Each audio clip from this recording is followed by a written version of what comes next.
This evening, first, a banking nightmare. A man discovers over $2.3 million missing from his Scotiabank account, but after weeks of waiting, he's still without answers. Could legal actions be his only option? Plus, the truth behind gold. A UK university distances itself from the Guyana's online scholarship program, raising major questions about transparency. The government responds. Also, a dramatic interception. 75 Venezuelan nationals caught arriving illegally by boat. What led to their deportation? And is this part of a bigger migration crisis? And tensions rise over Essequibo. Minister of Home Affairs Robeson Benn warns that anyone supporting Venezuela's attempt to hold elections in the disputed region will face legal action. Finally, new tariffs on steel and aluminum imports in the U.S. sparks fresh global trade tensions. How will it impact international markets? Stay tuned, these stories and more tonight on Headline News Update.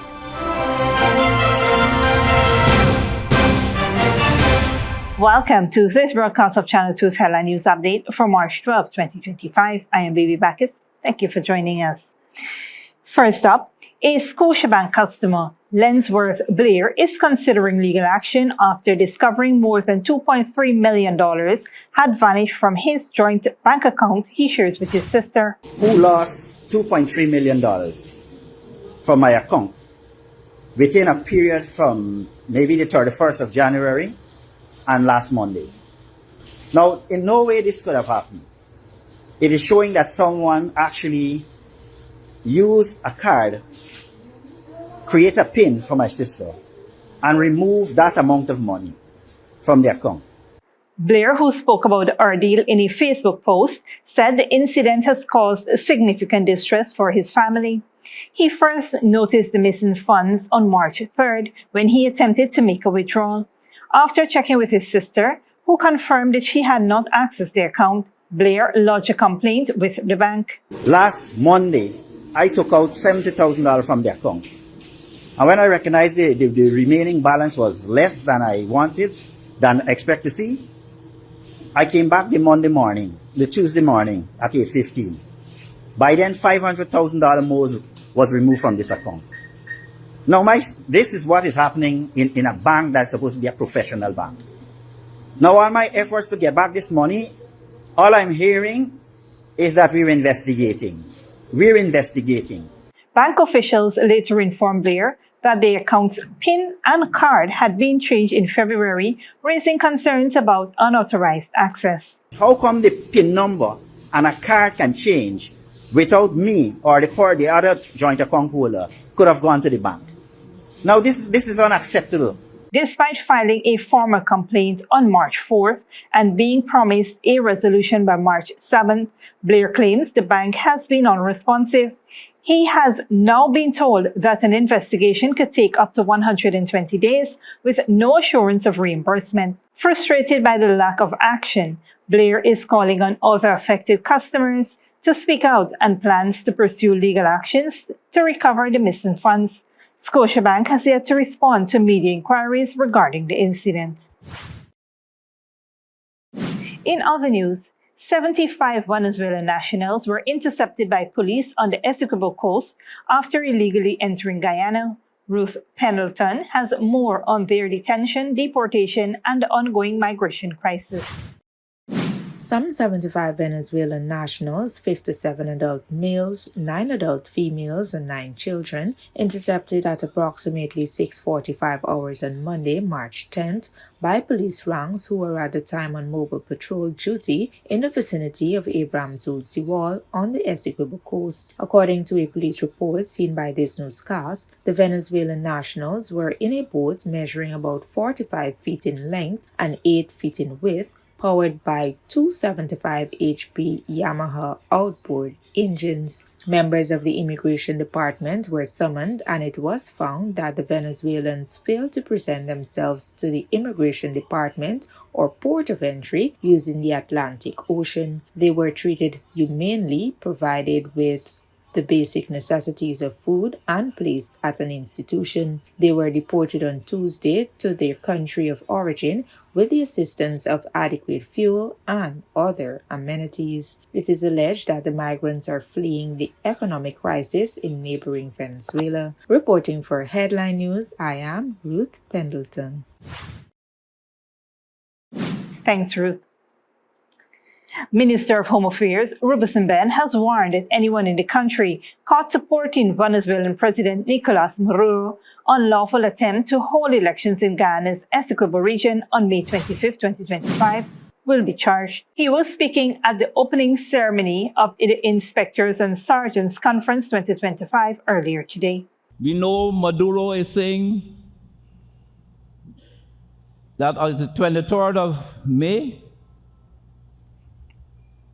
he will hold elections in Venezuela and he will appoint governors and other officials for Guyana, Essequibo.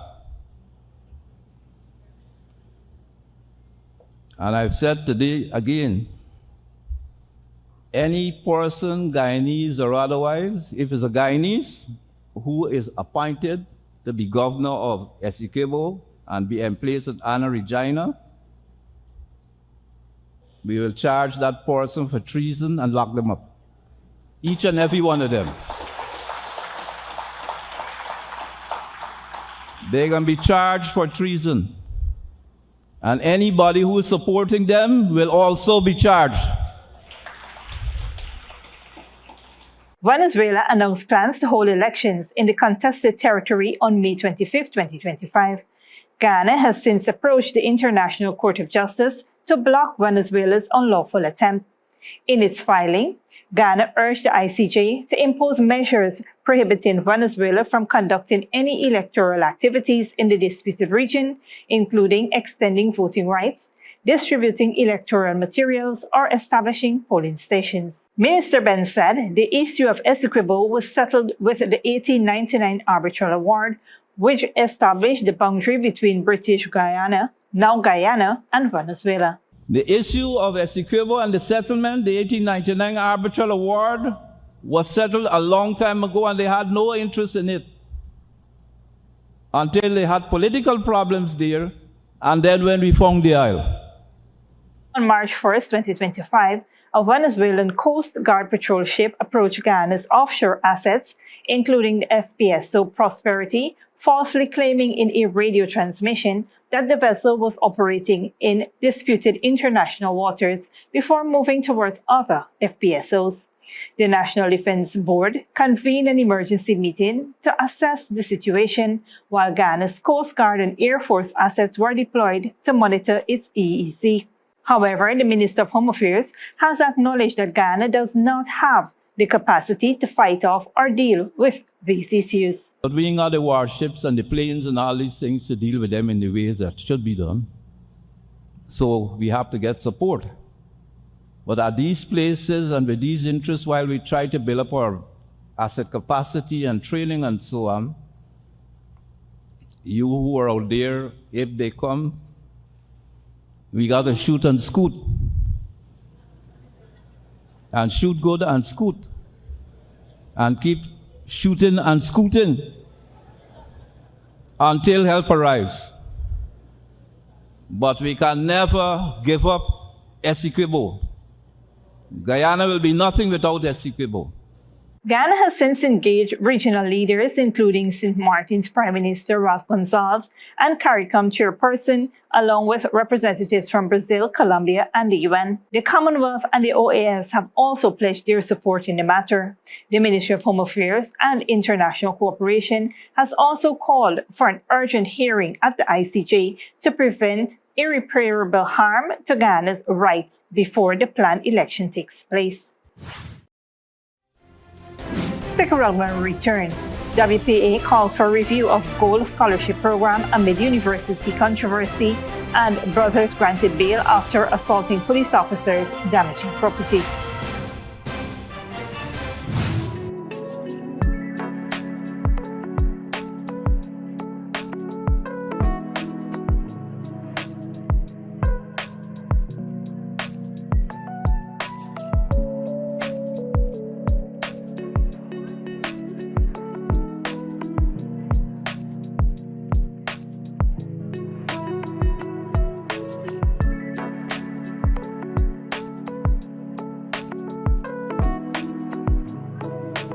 On your marks, speed, strength, passion.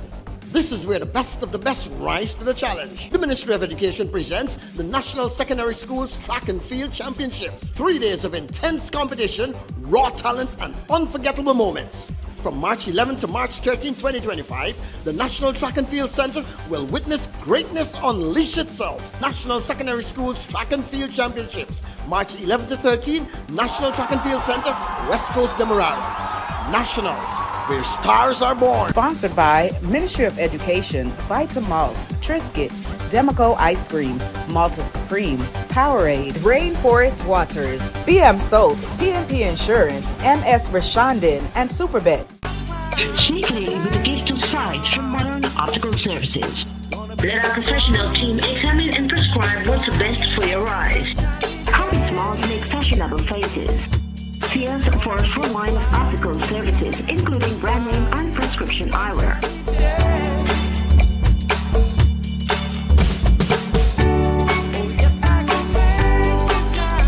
Modern Optical Services, 316 Middle Street, Georgetown. Telephone 226-1082. Good girl forget things. What's the problem, Granny? I want money for borrow for those surgery. I was dancing and I fall and fracture my hip. If you need some quick money, you should check Lender's Jewelry and Pawn Shop. Lender's Jewelry and Pawn Shop, lot 238 South Road Border, Georgetown. Get jewelry made to order in just 72 hours. We also accept vehicles. Lender's, best rates, longest payback period. Boys, I get through. Plus, I could dance again. Lender's Jewelry and Pawn Shop. Furnishing your home or office has never been easier. Here at Kissoon's, our inventory of locally made and imported furniture, offered at amazing prices, will leave you wanting more. From vinyl, floor rugs and carpets, bedroom, dining and living room sets, mattresses, pillows, office desk, chairs and filing cabinets, outdoor benches and tables. We have a piece of furniture for every room imaginable in your home or office. Check out our flagship store at Industrial Site Rijnveld or one of our branches in New Amsterdam, Port Morant, Riverton and Camp Street. Kissoon's Furniture, furnishing homes for over 50 years.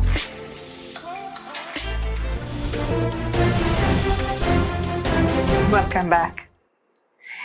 The Working People Alliance is calling for a review of the Gold Scholarship Program after concerns over its credibility surfaced. Ruth Pendleton has more on the controversy and the government's response.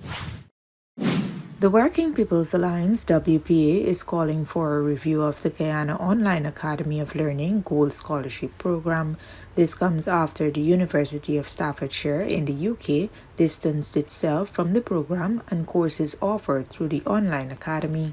During a press conference on Monday, WPA executive member Takuma Ogunse highlighted that a review is necessary since billions of dollars is being poured into the program. It was a scheme designed as usual to put money in the hands of the PPP racketeers, and it had little to do with advancing education.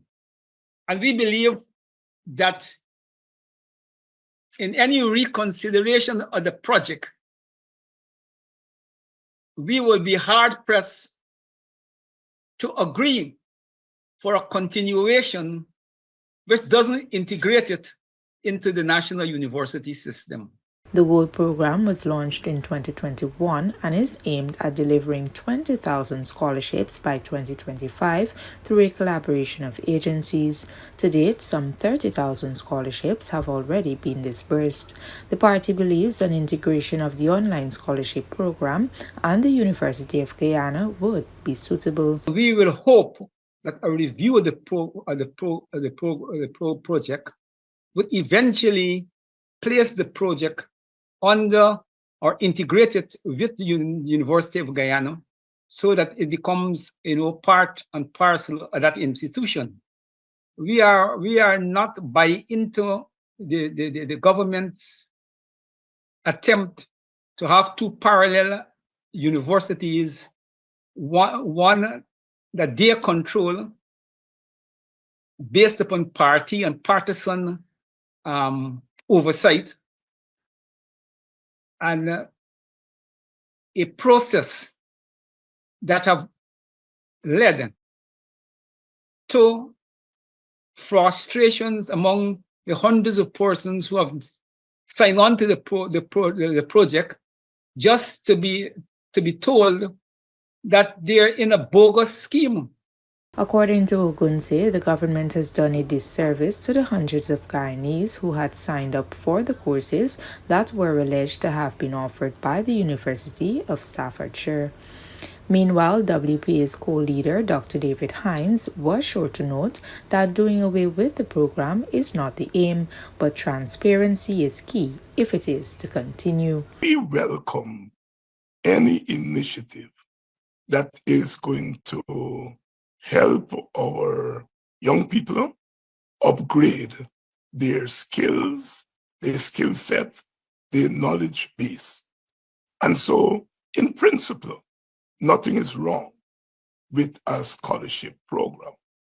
But as we said with this government, it is not so much the projects that they advance. It is the objective of the project they advance, as Brother Ogunse said, and how they manage these projects. And so we do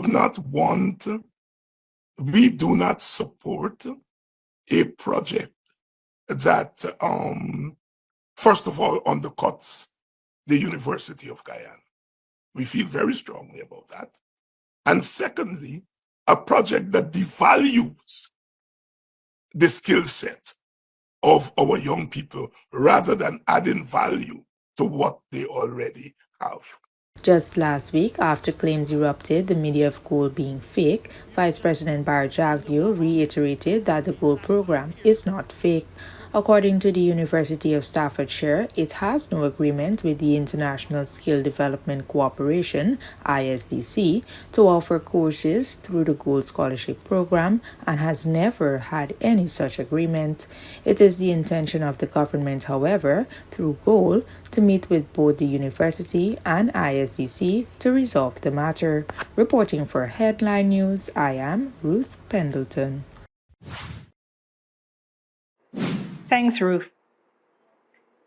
Two brothers who were caught on video assaulting police officers and damaging police property have been granted bail after making their first court appearance at the Georgetown Magistrates Court today, Wednesday, March 12.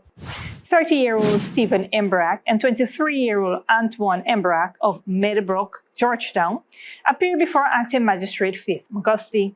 They pleaded not guilty to the charges stemming from the March 10th altercation on Camp Street, where they assaulted two police officers. The brothers were jointly charged with assaulting officers Elton Graham and Herbert Allicock, as well as damaging police property.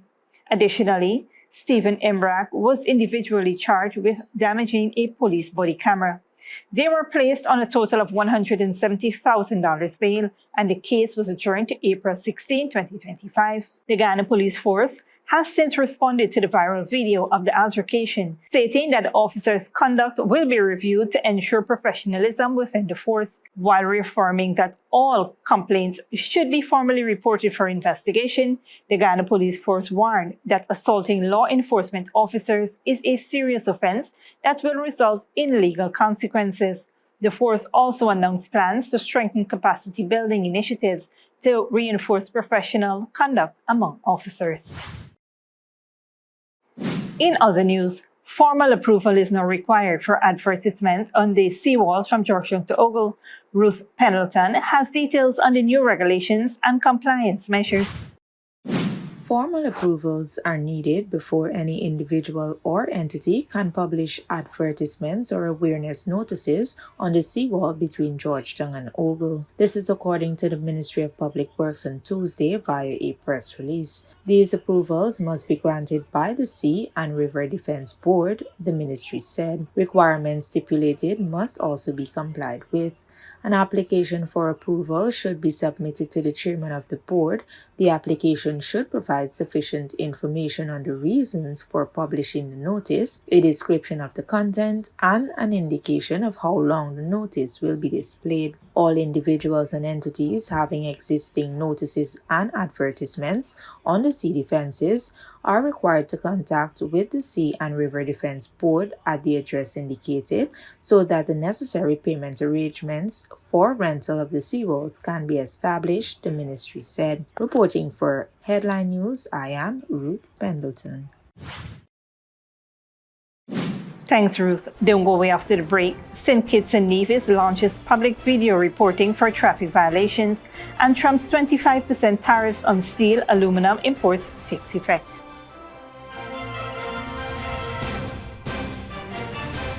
Furnishing your home or office has never been easier. Here at Kissoon's, our inventory of locally made and imported furniture, offered at amazing prices, will leave you wanting more. From vinyl, floor rugs and carpets, bedroom, dining and living room sets, mattresses, pillows, office desk, chairs and filing cabinets, outdoor benches and tables. We have a piece of furniture for every room imaginable in your home or office. Check out our flagship store at Industrial Site Rijnveld or one of our branches in New Amsterdam, Port Morant, Riverton and Camp Street. Kissoon's Furniture, furnishing homes for over 50 years. Sneakily with a gift of sight from Modern Optical Services. Let our professional team examine and prescribe what's best for your eyes. Common Smalls make fashionable faces. See us for a full line of optical services, including brand name and prescription eyewear.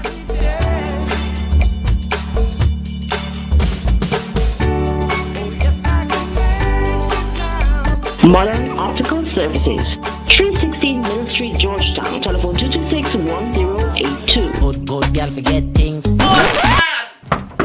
What's the problem, Granny? I want money for borrow for those surgery. I was dancing and I fall and fracture my hip. If you need some quick money, you should check Lender's Jewelry and Pawn Shop. Lender's Jewelry and Pawn Shop, Lot 238 South Road Border, Georgetown. Get jewelry made to order in just 72 hours. We also accept vehicles. Lender's, best rates, longest payback period. Boys, I get through. Plus, I could dance again.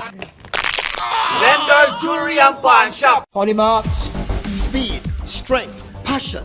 This is where the best of the best rise to the challenge. The Ministry of Education presents the National Secondary Schools Track and Field Championships. 3 days of intense competition, raw talent, and unforgettable moments. From March 11 to March 13, 2025, the National Track and Field Center will witness greatness unleash itself. National Secondary Schools Track and Field Championships, March 11 to 13, National Track and Field Center, West Coast Demerara.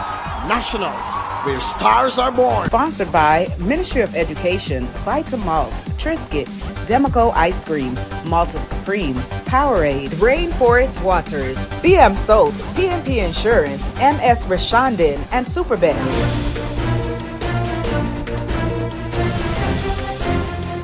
Welcome back. Now we take a look at what's happening in the region and around the world. In the Caribbean, the St. Kitts and Nevis government has introduced an email system to allow citizens to submit video evidence of traffic violations. The system ensures anonymity and legal privacy protections, with whistleblowers eligible for up to 5,000 EC dollars if their evidence leads to a conviction. Under stricter traffic laws, reckless drivers face fines of up to 20,000 EC dollars and possible jail time. Citizens must include details like date, time, and location when submitting reports. Meanwhile, in North America, the European Union says it is responding to U.S. steel tariffs with its own countermeasures worth $28 billion, which will be implemented in 2 phases from April 1st. It comes after the Trump administration imposed 25% tariffs on all steel and aluminum products going into the United States. Al Jazeera's Rob Reynolds reports. Trump's metal tariffs will have an immediate and harmful effect on U.S.-based manufacturing, decreasing supply and increasing prices for a vast number of U.S.-made products. The U.S. auto industry, for one, is heavily dependent on imported metals. So is airplane manufacturing, which relies on imports of cheaper Canadian aluminum.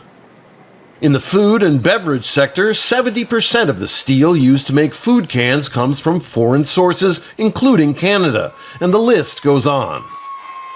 What we have to recognize is it will be a cost driver across the economy. So even though it's focused primarily now on steel and aluminum, there will be a ripple effect across the economy, and the ability to manage those costs is going to take a series of months, if not years. For decades, U.S. industries have been heavily intertwined with their counterparts in Canada and Mexico. For example, Canadian companies produce a large share of parts for the U.S. auto industry. Trump's moves destroy that intricate web of trade. The largest difficulty in terms of the trading system is that nobody knows what the United States is going to do from moment to moment. Canada has long been one of the U.S.'s most important trading partners, second only to Mexico in overall trade. The tariffs on such an established U.S. economic ally send a message worldwide. Just as the U.S. under Trump can no longer be relied upon for military aid to its allies, other countries can no longer look to the U.S. for economic stability. They don't understand this guy. They are used to economic, political, security cooperation and consistency. And all of that is gone. So it's not knowing what's going to happen tomorrow, or in some cases, the next hour. Trump threatened to escalate the trade war by levying new tariffs on Canadian automobiles beginning next month. And he repeated his call for Canada to become part of the United States. Rob Reynolds, Al Jazeera, Los Angeles. In Asia, tariffs on all steel and aluminum imports into the United States have come into effect, intensifying the global trade war sparked by President Donald Trump. South Korea, which is the fourth largest supplier of steel to the U.S., says the tariffs are unfair. Al Jazeera's Rob McBride reports. A visit by national and local political leaders in a show of support for a steel plant facing a world of troubles. This is Pohang, the oldest and one of the biggest steelmaking centers in South Korea, an industry that underpins much of the country's industrial strength. It's closely linked with various industries such as construction, automobiles, shipbuilding, machinery and defence. Given its role as a fundamental national industry, state-level protection and support are essential. During President Donald Trump's first term, South Korea was granted an exemption from US tariffs, but not this time. South Korea's steelmakers had already been facing tough times because of a downturn in the local construction industry. That's been made worse by a glut of cheap steel from China, which has been experiencing its own downturn. Signs of the economic impact of an industry in decline are everywhere in this city. In Pohang, the steel industry accounts for more than 50% of the local economy. Given the industry's downturn, the entire local economy is suffering as well. As a result, commercial vacancies have appeared in the downtown areas, and jobs for local workers are disappearing, making the situation very difficult. The city's problems are compounded by a crisis at the national level, with the ongoing political uncertainty following the impeachment of President Yoon Suk-yeol, leaving the government seriously impaired at a critical juncture. The acting president stated the US's America First policy is shaking the world and causing turbulence in the global order. Still smarting from President Trump's singling out of South Korea in his speech to Congress last week for imposing unfriendly tariffs, the fear is many other products beyond steel could be targeted with reciprocal punishment. And the same kind of pain Pohang is suffering now could be the fate of many more cities in the future. Rob McBride, Al Jazeera, Pohang, South Korea. Finally, Ukraine has backed a U.S. proposal for a 30-day ceasefire, but there's no word yet on whether Russia will agree to it after 3 years of war. The breakthrough came after 9 hours of talks between U.S. and Ukrainian officials in Saudi Arabia. The White House says it's now up to Moscow to make peace. Al Jazeera's Assad Vaish has more. For over 3 years, the war in Ukraine has raged. Tens of thousands killed, millions displaced, and resulting in Ukraine losing 20% of its territory to Russian forces. But now a stop to the fighting is within sight.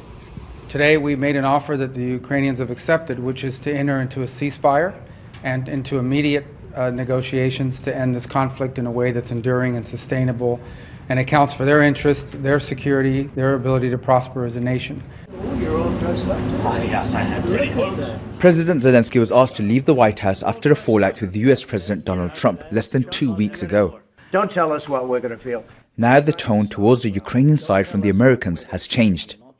Ukraine will sign a rare earth minerals deal to develop Ukraine's mineral wealth and has also accepted the US proposal for an immediate ceasefire. Today, in that conversation, there was a proposal from the American side to take the first step right away and try to establish a complete ceasefire for 30 days, not only regarding missiles, drones and bombs, not only in the Black Sea, but also along the entire front line. In return, the US will lift its suspension of military aid and intelligence sharing with Ukraine. It will allow Ukrainian forces to once again have information on Russian positions. The meeting in Saudi Arabia is just the first step, but it shows Ukraine has made the first move towards peace.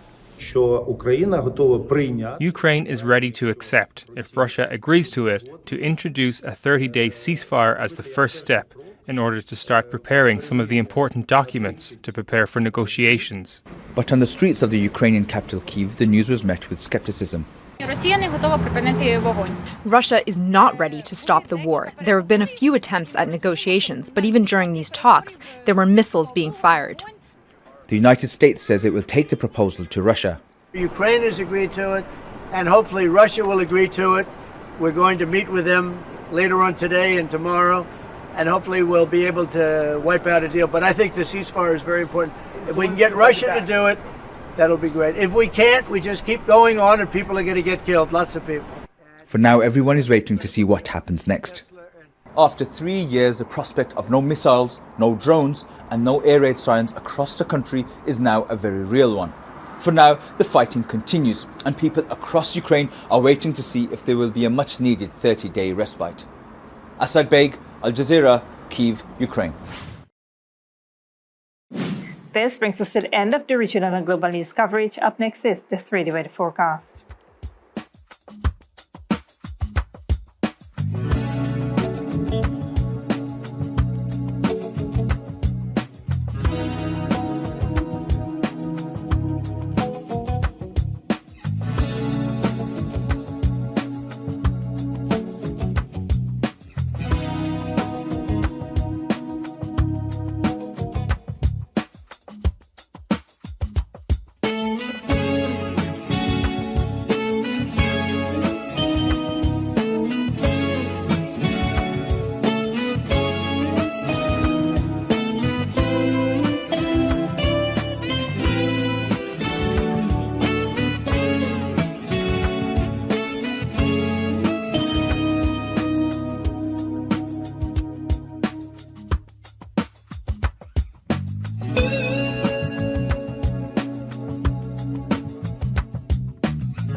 And that's FTV2 Headline News for this Wednesday evening. As we take our leave, we invite you to follow us on Facebook and YouTube. You can tune in tomorrow at 6:30 a.m. for a rebroadcast and at 7 p.m. for more news. Until then, please take care of yourself and each other.